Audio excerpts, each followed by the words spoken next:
नमस्कार साथियों, मैं इस प्रेस वार्ता में आप सभी का स्वागत करता हूँ। मेरे साथ में कांग्रेस परिवार के हमारे वरिष्ठ नेता और दिल्ली के पूर्व मुख्यमंत्री के संसदीय सचिव श्री अनिल भारद्वाज जी भी मेरे साथ उपस्थित हैं। आज हम लोग दिल्ली के एक और ऐसे गंभीर विषय पे सरकार का ध्यान आकर्षित करने के लिए उपस्थित हुए हैं, जो सीधे तौर पर जनता से जुड़ा हुआ है। साथियों, जिस तरह से 2020 मार्च में एक संक्रमण ने अपने पैर पसारे और पूरे विश्व के साथ साथ देश और दिल्ली को भी अपने आगोश में ले लिया, और इस संक्रमण की वजह से जहां देश में लाखों मौतें हुई, वहीं पे दिल्ली में भी हर तरह की क्षति हुई। जहां इस संक्रमण के खिलाफ दिल्ली सरकार की और केंद्र सरकार की ये जिम्मेवारी बनती थी कि लोगों को उचित इलाज मिल पाए, अस्पतालों में उचित व्यवस्था हो पाए। जो दिल्ली सरकार का जो स्वास्थ्य का जो इंफ्रास्ट्रक्चर था, जो व्यवस्थाएं हैं, उनमें इस बीमारी के खिलाफ लड़ने की व्यवस्थाएं होनी चाहिए थी, जो कि शायद नहीं हो पाई। जहां संक्रमण का प्रकोप और संक्रमण की वजह से, इस महामारी कोविड-19 की वजह से लोग की जान गई, वहीं पे लोगों के रोजगार, काम धंधे और लॉकडाउन कर्फ्यू की वजह से आर्थिक तौर पे भी भारी नुकसान देश और दिल्ली के लोगों का हुआ। लगभग 1 साल के वैज्ञानिकों की रिसर्च, उनकी दिन रात की मेहनत के बाद एक संभावना, एक उम्मीद जगी है कि वैक्सीनेशन के बाद शायद इस संक्रमण पर काबू पाया जा सके। हालांकि उस वैक्सीन को लेकर के भी कई प्रश्न पहले भी उठे हैं। ट्रायल से लेकर के उनकी जो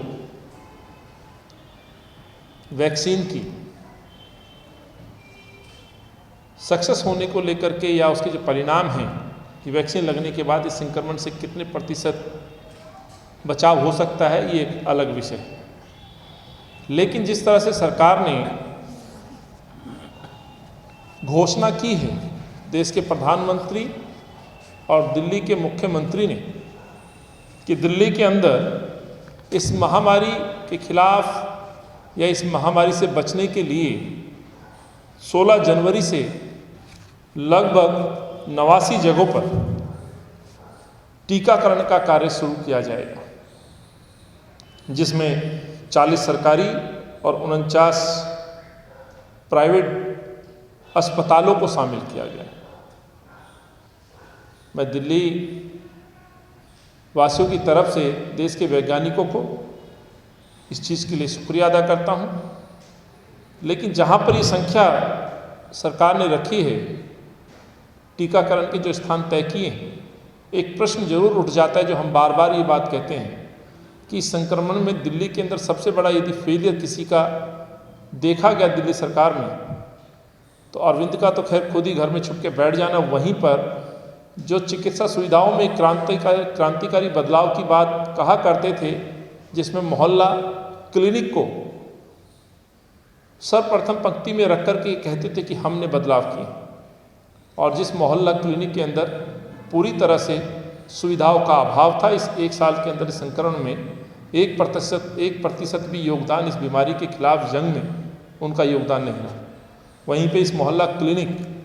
जिसको आम आदमी पार्टी अपनी बहुत बड़ी उपलब्धि बताती है, इस बार एक बार फिर सिद्ध हो जाता है कि इस मोहल्ला क्लिनिक में टीकाकरण का कार्य भी शायद दिल्ली सरकार नहीं करा पा रही। साथियों, टीकाकरण को लेकर के जिस तरह से घोषणाएं